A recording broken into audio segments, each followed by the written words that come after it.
या अपने इष्ट देव को पुकारे। इष्ट जैसे किन्हीं के हनुमान जी हैं, किन्हीं के शिव जी, किन्हीं के राम जी तो किन्हीं के कृष्ण जी, किन्हीं के दुर्गा माता तो किन्हीं के अम्बा माता। गुरु और इष्ट का सहारा जीवन का सबसे बड़ा सहारा होता है। वो हमें चिंताओं से, भयों से, शंकाओं से, द्वंद्वों से मुक्त करते रहते हैं। उनसे भाव भरी प्रार्थना करें, वो हमें ऊंचा उठाते रहे, आगे बढ़ाते रहे, भटकावों से बचाते रहे और जीवन लक्ष्य जिसके लिए हमें यह जीवन मिला है उस लक्ष्य की दिशा में दृढ़ता पूर्वक चलाते रहे। ओम यथा सूर्यस्य कान्तेस्तु श्रीरामे विद्यते या सर्वशक्ति स्वरूपायै देव्यै भगवत्यै नमः। वंदे भगवते देवीं श्रीरामं च जगद्गुरुं पादपद्मे तयोः श्रित्वा प्रणमामि मुहुर्मुहुः प्रणमामि मुहुर्मुहुः।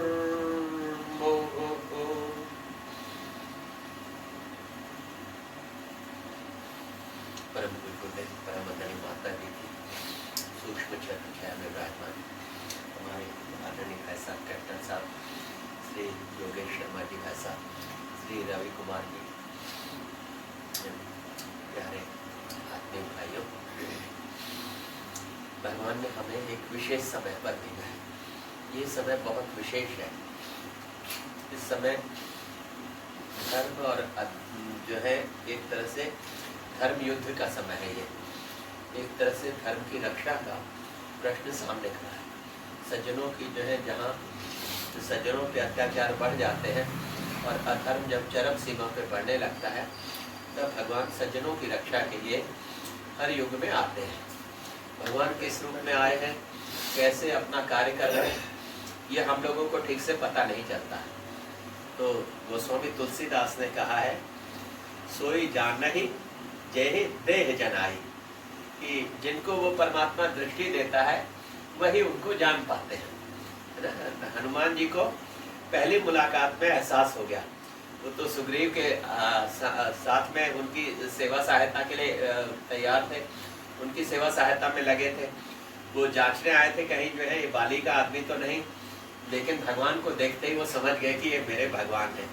जिनको अंतरात्मा तलाश रही थी वो मेरे भगवान हैं। तो भगवान जिनको दृष्टि देते हैं वही उनको जान पाते हैं। तो भगवान किस रूप में आए हैं, कैसे अपना कार्य कर रहे हैं, ये आपको अंदर से एहसास होने लगेगा। हम लोगों को पद वक्त पे एहसास होता है जो भी गुरु जी का काम कर रहे हैं कि भगवान हमारे साथ हैं।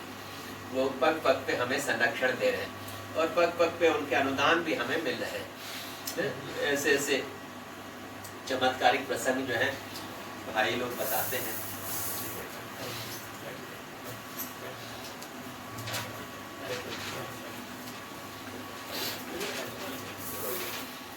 ऐसे ऐसे चमत्कारिक प्रसंग लोग बताते हैं कि ये जो है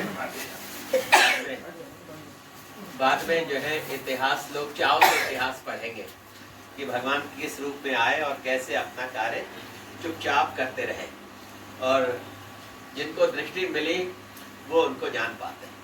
आपको संक्षेप में बताएं कि परम पूज्य गुरुदेव पंडित श्री राम शर्मा आचार्य जी के जो है प्रथम गुरु मदन मोहन मालवीय जी थे।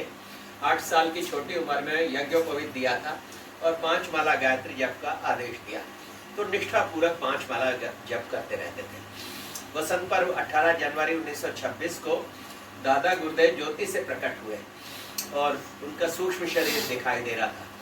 आधा शरीर जैसे सूक्ष्म में लटका हुआ। तो उनको डर लगा कहीं भूत प्रेत तो नहीं। तो उन्होंने कहा कि बेटा घबराओ मत, मैं तुम्हारे पिछले कई जन्मों का गुरु हूँ। इस जन्म में और महत्वपूर्ण काम कराना है। तुम्हें मुझ पे विश्वास ना होगा, इसलिए मैं तुम्हें ये झांकी दिखाता हूँ। तो थोड़े पलों के लिए उनको योग निद्रा आ गई। थोड़े पलों के लिए योग निद्रा आ गई और योग निद्रा में उन्होंने पिछले जन्म देखे तो पहले जन्म में गुरुजी माता जी जो है, आपको हम बता दें, पहले जन्म में गुरुजी माता जी कबीर और कबीरदास और लोई के रूप में थे। श्री गुरु ग्रंथ साहब में संतों की वाणियां अंत में है, तो उसमें सबसे ज्यादा दोहे कबीरदास जी के, 500 से अधिक दोहे कबीरदास जी के उसमें है। और दूसरे गुरु जो है समर्थ गुरु रामदास, छत्रपति शिवाजी के गुरु, दूसरा जन्म उनका गोद। 3 जन्मों का उल्लेख किया उन्होंने। तो समर्थ गुरु रामदास जो है इतने समर्थ थे कि जो है एक बार उन्होंने, पंडितों ने घेरा उनको और कहा कि तुम धर्म विरुद्ध काम कर रहे हो, तुम हमारे साथ शास्त्रार्थ करो। तो उन्होंने कहा मैं शास्त्रार्थ करना नहीं चाहता। तुम शास्त्रार्थ करना चाहते हो तो मेरे फलाने सामने मेरा शिष्य खड़ा है, भेड़ बकरी चराने वाला, वो गनड़िया, बोले मेरा शिष्य सामने खड़ा है, तुम उनके साथ शास्त्रार्थ करो। तो उसके चारों ओर जो है 3 घेरा यूं लगा दिए लाइन का, फिर बोले बेटा तुम बाहर आ जाओ जरा से, और फिर उनसे कहा कि अब तुम इनके साथ बातें करो। तो वो जो कुछ प्रश्न पूछते हैं, ये गनड़िया जो है इतना ज्ञानपूर्ण वाणी बोलने लगा कि जो है उनके आगे निरुत्तर हो गए वो पंडित लोग, और भाग खड़े हो गए थे। मतलब उस शिष्य के आगे ही वो टिक नहीं पाए। कहाँ से ज्ञान आया, मतलब इतने समर्थ थे वो। और छत्रपति शिवाजी को अक्षय भवानी तलवार दिलवाई, और गांव-गांव जाते थे और नौजवानों को इकट्ठे करते, नौजवानों कहते रहे, नौजवानों बढ़िया देह बनाओ अपनी, यहाँ एक अखाड़ा तैयार करो। और फिर कहते कि अभी थोड़ी सी कमी रह गई, यहाँ हनुमान जी को भी स्थापित करो, और हनुमान जी को देखते हुए बिल्कुल हनुमान जैसे बनो, हमारा कोई भी शिष्य जो है हनुमान से कम ना हो, ऐसे भाव करते। तो एक एक हनुमान मंदिर भी तैयार करवाते साथ में। तो पूरे महाराष्ट्र में 700 अखाड़े और 700 हनुमान मंदिर तैयार किए। और फिर कहते अब भगवान राम का काम करो, छत्रपति शिवाजी भगवान राम का काम करें, बहन बेटियों की रक्षा करो, अपने चोटी और जनेऊ धर्म संस्कृति की रक्षा करो। इस तरह वो भेजते रहते थे। मुगल हैरान होते थे कि इनके पास तो कोई सेना नहीं थी, शिवाजी के पास ज्यादा सेना नहीं थे, इतने ही सैनिक, नए सैनिक कहाँ से आ गए, और ट्रेनिंग कौन देता है इनको, इनके पास कोई ट्रेनिंग प्लेस भी नहीं था। तो सब बड़े हैरान होते थे कहाँ से। तो ये इनके गुरु दिन रात मेहनत करते थे, गांव-गांव नौजवानों को तैयार करते रहते और खूब दौड़ भाग करते थे। तो उन्होंने बड़ा ऐतिहासिक काम किया। मुगल लोग साउथ में नहीं जा पाए तो वहाँ विध्वंस नहीं हुआ, वहाँ के हमारी संस्कृति वहाँ सुरक्षित है।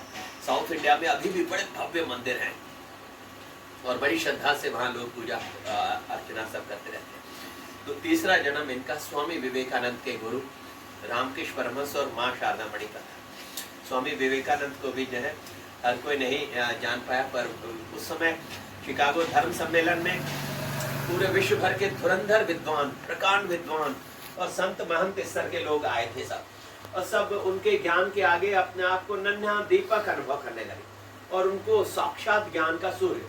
अंग्रेजों ने ये गलत मान्यता फैला दी थी कि भारत देश जो है असभ्य लोगों का देश है और भेड़ बकरी चराने वालों का देश है, और उनके वेद जो है अति प्राचीन नहीं है, वो तो गरड़ियों के गीत हैं, ऐसा कह के वो गलत मान्यता फैला दी थी।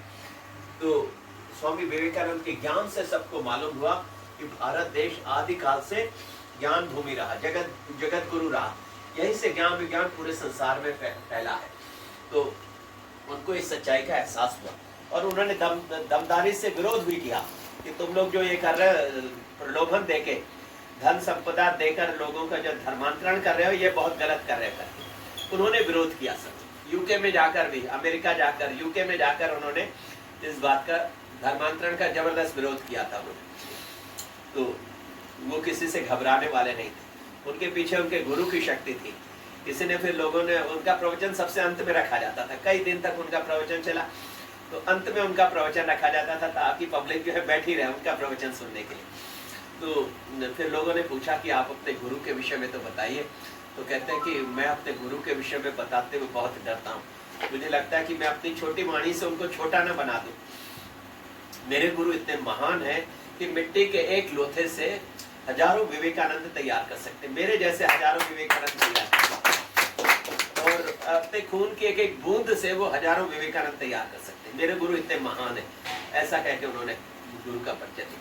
तो कोई जो है पीछे बैठा था और वो उनका चित्र लेके आया उनके गुरु का, बोले आपके गुरु ये है? तो उन्होंने कहा कि तुम मेरे गुरु को कैसे जानते हो, और तुमने उनका स्केच भी बना लिया। तो उन्होंने कहा कि आप जैसे प्रवचन शुरू करते थे तो आपके गुरु आपके पीछे आ जाते थे आशीर्वाद मुद्रा में, और मुझे उसके दर्शन होते थे और मैंने उनका स्केच बना लिया। तो वास्तव में गुरु के पीछे जो है शिष्य के पीछे उनके गुरु की शक्ति विशेष रूप से काम करते। गुरु जी कहते हैं हमने जो काम किया वो 1%, हमारा 99% काम तो हमारे गुरु ने किया। स्वामी सर्वेश्वरानंद जी जो ज्योति से प्रकट हुए, उन्होंने 66 माला जप का आदेश दिया और कहा कि ये दीपक को अखंड रखना।